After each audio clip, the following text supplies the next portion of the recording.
আসসালামু আলাইকুম। আজকে আমি ফিশ ফ্রাই করব, তবে সেটা লইট্টা মাছ দিয়ে। এই জন্য 4টা লইট্টা মাছ নিয়েছি। এবার লইট্টা মাছের পেট আর পিঠে যা কিছু আছে সেগুলো তো ফেলে দিতেই হবে, সে সাথে মাথা আর লেজটাও। তো সব কিছু ফেলে দিয়ে লইট্টা মাছের পেট বরাবর, মানে মাথার নিচ থেকে লেজ বরাবর কেটে নিতে হবে। তো এই কাজটা কিন্তু কেচি দিয়েই করতে হবে, ছুরি দিয়ে নয়। আর এই যে কালো নরম অংশটা দেখা যাচ্ছে, এটাও ফেলে দিতে হবে। এরপর কাটার সাইডটা কেটে নিতে হবে। এতে করে কাটাটা বের করতে খুবই সহজ হয়, কাটার সাইডটা যদি কেচি দিয়ে কাটা হয়। তো এই হলো কাটা। এবার কাটার নিচ বরাবর কেচি চালিয়ে কাটাটাকে বের করে আনতে হবে। কাজটা কিন্তু খুবই সহজ, এটা একবার করলেই বোঝা যাবে।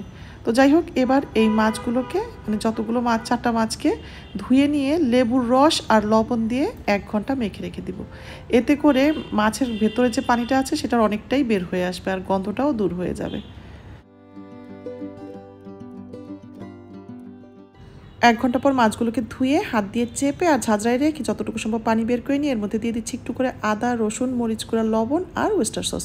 এরপর খুব ভালোভাবে মেখে নিয়েছি। আর মাছগুলোকে মাঝখান দিয়ে কেটে 2 টুকরা করে নিয়েছি, এতে কিন্তু মাছগুলো দেখতে খুবই ভালো লাগে।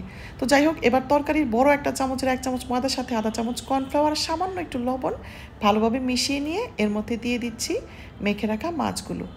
আর মাছগুলোকে কিন্তু এবার চামচ দিয়েই কভার করে নেব, মানে ময়দা দিয়ে চামচ দিয়ে কভার করব, হাত লাগাবো না। সব শেষে হাত দিয়ে চেপে চেপে ময়দার মধ্যে মাছগুলোকে আরও একটু মানে কোট করে নিয়েছি। এবার মাছের গা থেকে বাড়তি ময়দা ছেড়ে ফেলে একটা থালায় রেখে দিব। এভাবে সবগুলো মাছই করে নিব। এরপর যে বাটিতে মাছ মেখেছিলাম সে বাটিতে বাদ বাকি ময়দার সাথে একটু মরিচ গুঁড়া আর ঠান্ডা পানি দিয়ে একটা স্মুথ ব্যাটার তৈরি করে নিতে হবে। একটু গোলমরিচ গুঁড়া দিয়ে আরও কিছুক্ষণ ফেটিয়ে নিয়ে খুব স্মুথ একটা ব্যাটার তৈরি করে নিয়েছি। এবার এর মধ্যে কোট করা মাছটা দিয়ে উল্টে পাল্টে নিয়ে সরাসরি ব্রেড ক্রাম্বসে দিয়ে দিতে হবে। আর আমি এই কাজটা কিন্তু চামচ দিয়ে করতে স্বাচ্ছন্দ্য বোধ করি, আপনারা চাইলে হাত দিয়েও করতে পারেন। আর ব্রেড ক্রাম্বস না থাকলে কিন্তু টোস্টের গুঁড়া দিয়েও এই কাজটা করা যায়। এরপর সবগুলো মাছই এভাবে কোট করে একটা, মানে ময়দায় ডুবিয়ে ব্রেড ক্রাম্বসে কোট করে একটা থালার মধ্যে তুলে নিতে হবে। যখন সবগুলো একবারে হয়ে যাবে তখন এগুলোকে ভেজে নিব। সবগুলো বানিয়ে নিয়েছি, এবার মাছগুলো ভাজার জন্য রেডি। তো আমি মিডিয়াম আঁচে আর মিডিয়াম গরম তেলে মাছগুলোকে ছেড়ে দিচ্ছি। একসাথে 2টা বা 3টার বেশি ভাজবো না, এতে করে মাছটা ভাজতেও সুবিধা আবার নাড়তেও সুবিধা। তো 4 থেকে 5 মিনিট ভেজে নিব, তবে শেষের 1 মিনিট চুলা আঁচটা বাড়িয়ে ভাজবো। এতে করে মাছের ভেতরে যদি কোনো তেল ঢুকেও থাকে সেটা বের হয়ে আসবে আর মাছটা খেতে খুবই ভালো লাগবে, মানে ক্রিস্পি লাগবে। এজন্য শেষের 1 মিনিট চুলা আঁচটা বাড়িয়ে ভাজবো।